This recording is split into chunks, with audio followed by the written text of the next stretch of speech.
চেহারা দিয়ে কখনো সম্পর্ক তৈরি করো না।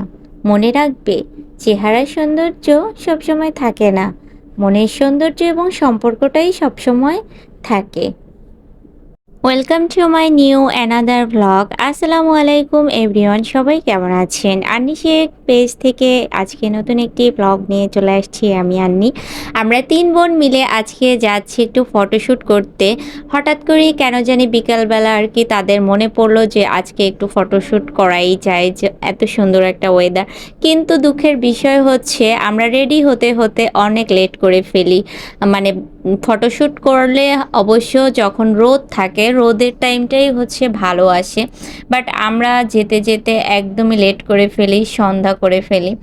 বাই দ্য ওয়ে, প্রথমে যে কথাটি বলেছিলাম চেহারা দিয়ে কখনো সম্পর্ক তৈরি করো না, কথাটা কিন্তু আসলেই একদমই সত্য। যে চেহারা দেখে মানুষ সম্পর্ক করে সেই চেহারা যখন একদিন থাকবে না, তখন তার কাছে তাকে আর ভালো লাগবে না, তখন হয়ে যাবে ভালোবাসাটা একদম একটা বিশ্রী জিনিস। সো চেহারা দিয়ে নয়, একদম হচ্ছে মনের সৌন্দর্য দিয়েই সম্পর্ক করা উচিত। যার মন যত সুন্দর সে হচ্ছে তত সুন্দর একটি মানুষ। বাই দ্য ওয়ে, আমরা কিন্তু চলে আসছি যেখানে আর কি ফটোশ্যুট করব, বাট আমরা যে ফটোগ্রাফার দিয়ে ফটোশ্যুট করি উনি হচ্ছে অন্য মানুষের আর কি ফটোশ্যুট করার জন্য একটু পিছনে গেছে। তো আমরা সামনের দিকটায় ছিলাম দেখে আমার নিজের ফোন থেকেই হচ্ছে ভিডিও ক্লিক করতেছিলাম, আমরা 3 বোনে এখানে দাঁড়িয়ে দাঁড়িয়ে। তো ভিতরে যেতে যেতেই হচ্ছে তাকে ফোন করা হয়, তো বলতেছে যে আপু আমরা একটু দূরে আসছি ভিতর সাইডে।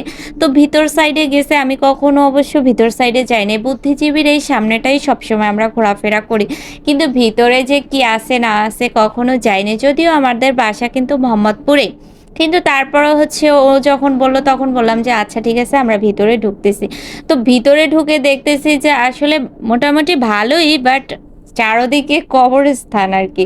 অনেকটা ভয় ভয় কাজ করছিল, কারণ মাগরিবের আজানের ঠিক অল্প কিছু আগে আর কি আমরা এখানে আসি, আর একদম নির্জন জায়গাটা ভীষণ রকমের নিরিবিলি ছিল। আপনারা তো দেখতেই পাচ্ছেন যে কি পরিমাণে গাছগাছালি।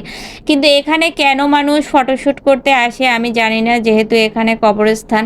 তো আমার কাছে অনেক ভয়ও লাগছে প্লাস খারাপও লাগছে, কারণ এখানে এভাবে আসাটা মেয়েদের জন্য আসলে উচিত না কবরস্থানে।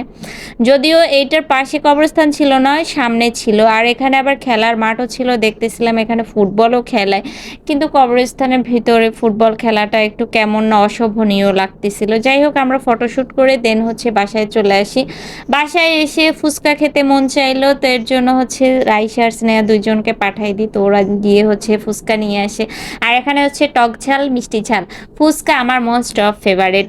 আসলে মেয়েরা একটু ফুচকা পাগলই বেশি হয়। বাই দ্য ওয়ে, আমার মতন কে কে ফুচকা পাগল আছেন তারা তারা অবশ্যই কিন্তু হাত তুলবেন। আর ব্লগটা কে কোন জায়গা থেকে দেখছেন অবশ্যই কিন্তু কমেন্টস করে জানাবেন। কেমন লেগেছে আজকে আমাদের ব্লগটা সেটাও কিন্তু জানাবেন। তো সবাই হচ্ছে ভালো থাকেন, সুস্থ থাকেন। নেক্সট একটা ব্লগে খুবই শীঘ্রই আপনাদের সাথে আবার দেখা হয়ে যাবে। সবাই আমাদের জন্য দোয়া করবেন, ইনশাল্লাহ আমরাও হচ্ছে আপনাদের জন্য দোয়া করব। আল্লাহ হাফেজ।